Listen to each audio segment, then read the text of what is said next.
আজকের আমি কি রান্না করব তোমাদেরকে দেখাবো। এসো, প্রথমে আমি মাংসটাকে একটু ভালো করে ভেজে রেখেছি। দেখো, সুন্দর করে ভেজে এখানে রেখেছি।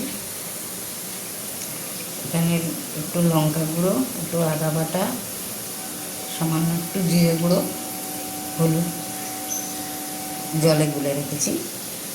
রসুনটা গোটাই দেবো। একটা ছোট টমেটো কেটে রেখেছি। এখানে পেঁয়াজ কুচনো আছে। আলুটা একটু লাল করে ভেজে নেব। তো আলুটা ভাজা হয়ে গেছে, দেখো ভালো করে ভেজে রেখেছি এখানে। এবারে পেঁয়াজটা দিয়ে দেবো।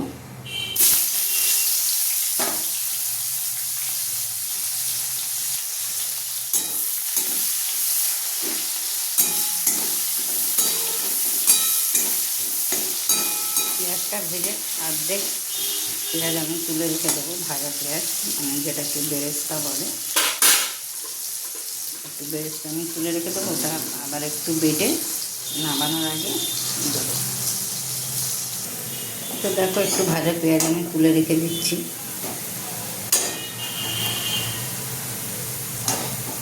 এটা নামানোর সময় একটু দেবো। তো দেখো, কিছুটা ভাজা পেঁয়াজ আমি তুলে রেখে দিয়েছি। আর বাকি পেঁয়াজটার মধ্যে এবার আমি দিয়ে দেবো টমেটোটা দিয়ে দেবো প্রথমে। এবারে গোটা রসুনটা দিয়ে দেবো।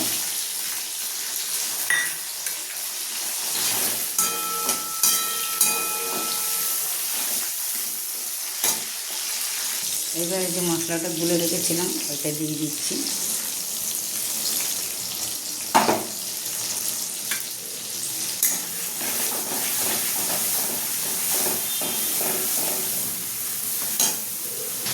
তো নুনটা আমি এখন দিচ্ছি। তো দেখো, মশলা পুরো কষানো হয়ে গেছে। মশলার সঙ্গে তেল আলাদা হয়ে গেছে, মানে মশলা কষানো হয়ে গেছে।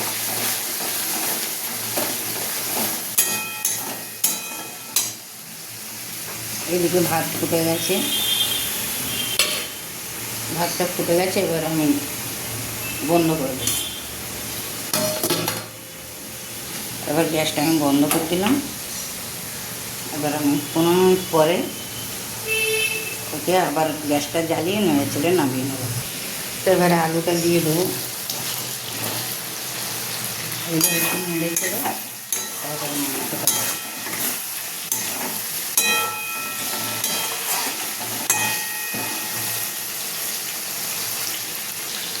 এবার দিয়ে দেবো মাংসটা।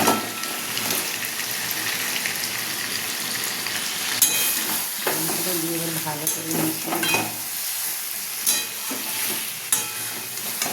যাতে মশলা সব মাংসের গায়ে লেগে যায়।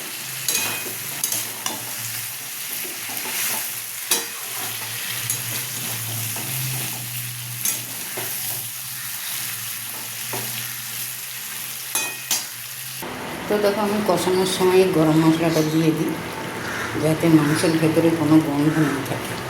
এই জন্য আমি কষানোর সময় গরম মশলাটা দিয়ে দিই। আর সবাই নামানোর সময় গরম মশলা দেয়, আমি প্রথমেই দিয়ে দিই। তো 15 মিনিট হয়ে গেছে, এবার ভাতটা আমি খুলে দিই। এই তো ভাত হয়ে গেছে। আর একবার একটুখানি গ্যাসটা খুলে একটু বসিয়ে দিলাম ভাতটা আরেকবার। আর ঠিক 1 থেকে 2 বার ফুটবে, ভাত নামিয়ে দেবো। কত তাড়াতাড়ি আমার ভাত হয়ে গেল। গ্যাসটা কম করে আমি ঢাকা দিয়ে দিই, কষাচ্ছি, তাহলে তাড়াতাড়ি একটু সেদ্ধ হয়ে যাবে। গ্যাসটা বাড়িয়ে কষালে তো ভালো করে কষানো তলায় ভরে যায়।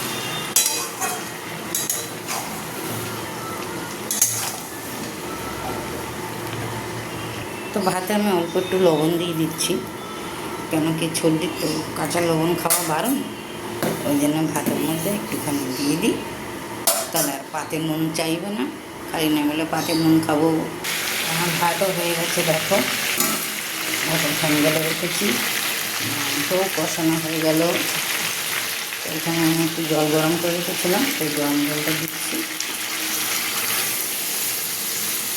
বেশি জল দেবো না, সর্দি বললো কষা কষা খাবে।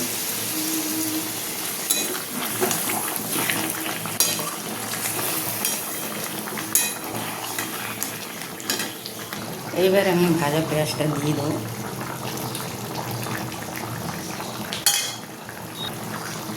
দিয়ে ভালো করে মিশিয়ে দেবো।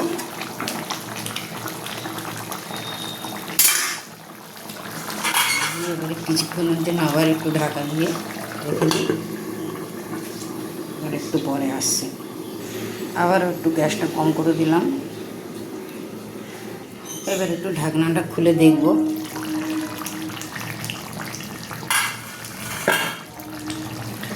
দারুণ হচ্ছে দেখতে, মনে তো হচ্ছে ভালোই হবে। আচ্ছা, এবারে এখানে আমি দিয়ে দেবো, এটা দেখো না, পাতাটা একটু দাগ হয়ে গেছে, ওটা দেবো না, ওটা কিছু না, ভালো। একটু দাগ হয়ে গেছে, আমি দেখি চাপে তো অনেক বাজার নিয়ে এসছি তো। এটা হচ্ছে গন্ধরাজ লেবুর পাতা, তাহলে এটা দিয়ে দিলে হয়ে যাবে। এবারে তাহলে এবারে এটার নাম কি হবে? গন্ধরাজ চিকেন। দেখি সর্দি বললো গন্ধরাজ লেবুর পাতা দিলে ভালো হবে খেতে, তা দিয়ে দিলাম। দেখি কীরকম হয়, কোনোদিন করিনি এরকমভাবে। তো আর একটুখানি ঢাকা দিয়ে রাখি। আর কী কী নিয়ে এসেছি আমি তোমাদের দেখাবো বাজার থেকে। এখানে শসা নিয়ে এসেছি, এখন ভিজে রেখে দেবো জলে। এতক্ষণ এগুলো ব্যাগে পড়েছিল, কী করবো? এদিকে মাংস রান্না করব, না ভাত বসাবো, না সবজি দেবো। আর তোমরা তো জানোই সব সবজি আমি না ধুয়ে রাখি না, সব এখন ভিজানো থাকবে জলে।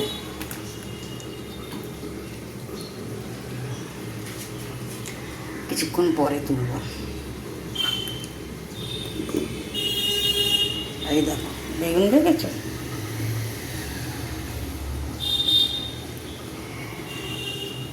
এই এবারে আজকে দেখলাম এই বেগুনগুলো আনিনি আগে কোনো দিন, আজকেরই আনলাম। দেখি কীরকম হয়, ভালোই হবে, কুচি আছে একদম। এইগুলো দিয়ে সেই ছোটো ছোটো মাছ এনেছি, একদিন রান্না হবে। দেখি এবার মনে হয় মাংসটা হয়ে গেছে। হ্যাঁ, হয়ে গেছে, একদম ঠিকঠাকভাবে হয়ে গেছে। এই ঝোলটা থাকলে আলুতে টেনে নেবে। তো ঠিক আছে, দেখো আমার মাংস রান্না কীরকম হয়েছে তোমরা কিন্তু বলতে ভুলবে না।